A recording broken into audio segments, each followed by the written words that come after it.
অনিল আম্বানির আরও সম্পত্তি বাজেয়াপ্ত করল ইডি। গত দুদিনে ১,৪৫২ কোটি টাকার সম্পত্তি বাজেয়াপ্ত। এসব সম্পত্তি নবী মুম্বাই, চেন্নাই, পুনে ও ভুবনেশ্বরে ছড়িয়ে ব্যাংক ঋণ জালিয়াতি মামলায় বাজেয়াপ্ত ৯,০০০ কোটি টাকার সম্পত্তি।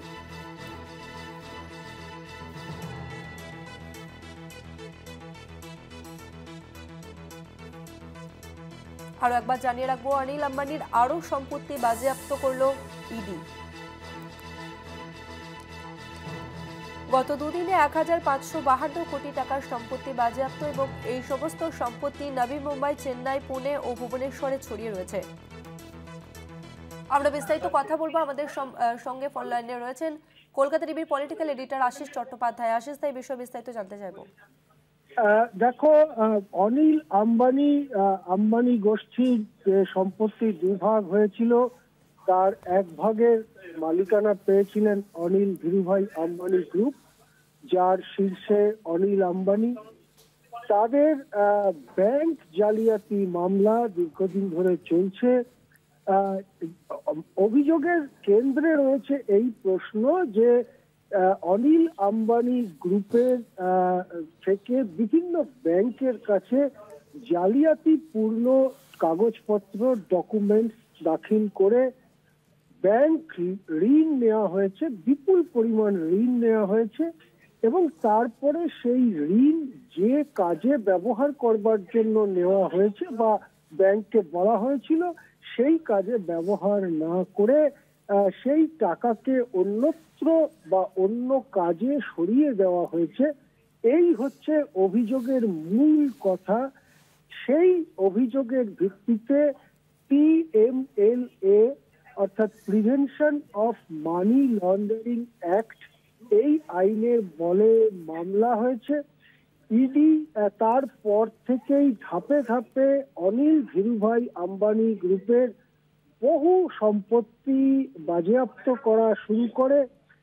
সর্বশেষ যে খবর আসছে, মঙ্গল এবং বুধবার ভারতের বিভিন্ন জায়গায়, মূলত মহারাষ্ট্র এবং তামিলনাড়ু ভিত্তিক জায়গাতে বিপুল পরিমাণ সম্পত্তি বাজেয়াপ্ত করেছে, যার পরিমাণ প্রায় ১,৫০০ কোটি টাকা। নবী মুম্বাই, চেন্নাই, পুনে এবং ভুবনেশ্বরেও সম্পত্তি বাজেয়াপ্ত করা হয়েছে, যেটা ইডি সূত্রে জানানো হচ্ছে যে এটা নিয়ে মোট প্রায় ৯,০০০ কোটি টাকার সম্পত্তি বাজেয়াপ্ত করা হলো। এর আগে একাধিকবার খোদ অনিল আম্বানিকে জিজ্ঞাসাবাদ করেছে, তাছাড়াও কয়েকবার জিজ্ঞাসাবাদের জন্য ডেকে পাঠালেও অনিল আম্বানি ব্যক্তিগত হাজিরা এড়িয়ে গেছেন। কিন্তু এখন যেভাবে অনিল আম্বানি বা তার বাণিজ্য গ্রুপের সম্পত্তি বাজেয়াপ্ত করা শুরু হয়েছে, তাতে এই বাণিজ্যিক গ্রুপ, যেটাকে অনিল ধীরুভাই আম্বানি গ্রুপ বলা হয়, তার আর কোনো বাণিজ্যিক ভবিষ্যৎ ভারতে আছে বলে মনে হয় না। এই ধরনের পরিচিত এবং প্রতিষ্ঠিত কর্পোরেট গ্রুপের সম্পত্তি এভাবে বাজেয়াপ্ত করার ঘটনা স্বাধীন ভারতের ইতিহাসে খুব একটা নেই। আমাদের মনে পড়বে যে এই অনিল আম্বানি আর মুকেশ আম্বানি, এদের বাবা ছিলেন ধীরুভাই আম্বানি। এক জীবনে তিনি সাম্রাজ্য গড়েছিলেন। তার মৃত্যুর পরে দুই ভাই মুকেশ এবং অনিলের মধ্যে সম্পত্তির মালিকানা নিয়ে তীব্র বিরোধ উপস্থিত হয়। শেষে মায়ের মধ্যস্থতায় একটা ভাগাভাগি সম্পন্ন হয়। তারপর থেকে মুকেশ নিজের পথে থেকে আজকে এশিয়ার ধনীতম ব্যক্তি, পৃথিবীর অন্যতম ধনী ব্যক্তি মুকেশ আম্বানি।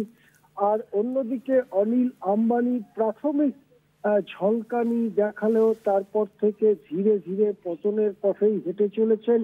এখন যেভাবে সারা ভারত জুড়ে তার সম্পত্তি বাজেয়াপ্ত করে নেওয়া হচ্ছে, তাতে ভারতের মাটিতে অনিল ধীরুভাই আম্বানি এই কর্পোরেট গ্রুপের অস্তিত্বই বিপন্ন হয়ে পড়ছে বলে মনে করা হচ্ছে। ধন্যবাদ আশিস দা।